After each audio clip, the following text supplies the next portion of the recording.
So this is a spinal cord model, and this is the anterior surface, anterior median fissure going down. There's some areas that are enlarged, cervical enlargement, and the lumbar enlargement. That's where we have a lot of cell bodies that are going to the upper limbs or the lower limbs. At the end of the spinal cord, we have this little pointy area called the conus medullaris. That's the end of the cord. Now, during development, the cord does not grow as fast as the spine, so that's why it ends before the spine ends. Coming off the tip, we have a little bit of pia mater coming all the way down. That's called the filum terminale. It will join with some of the dura mater to form the coccygeal ligament that's attached down to the sacrum and helps prevent the cord from bouncing up and down. Also, there's pia mater coming out of the sides here that join up to the dura mater. These are called denticulate ligaments. They hold the cord also so it doesn't move back and forth sideways. You can see the spinal nerves coming out between the intervertebral foramina. 8 spinal nerves in the cervical region, because one comes out above the atlas.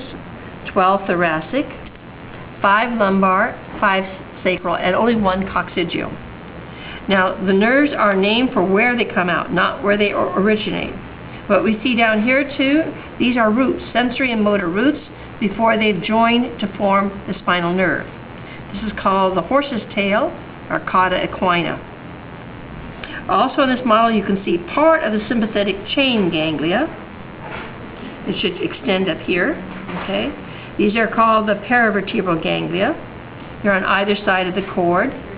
There's also prevertebral ganglia that are in front of the cord.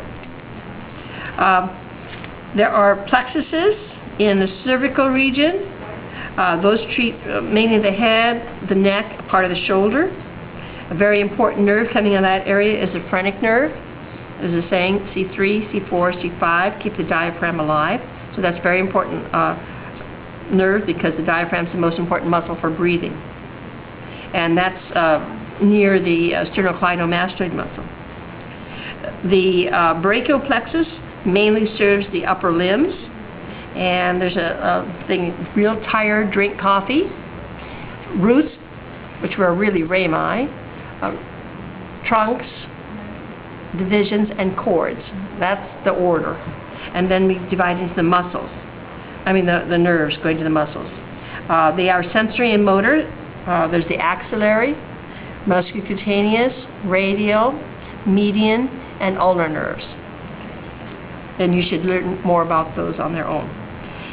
We don't have a plexus in the thoracic area. We have intercostal nerves, or thoracic nerves.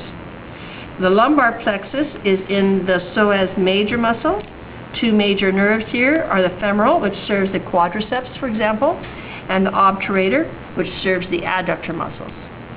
That the obturator nerve is sometimes damaged in childbirth. The femoral nerve is often damaged, like in stabbings and gunshots. The sacral plexus has the biggest nerve in the entire body, the longest nerve, the sciatic nerve.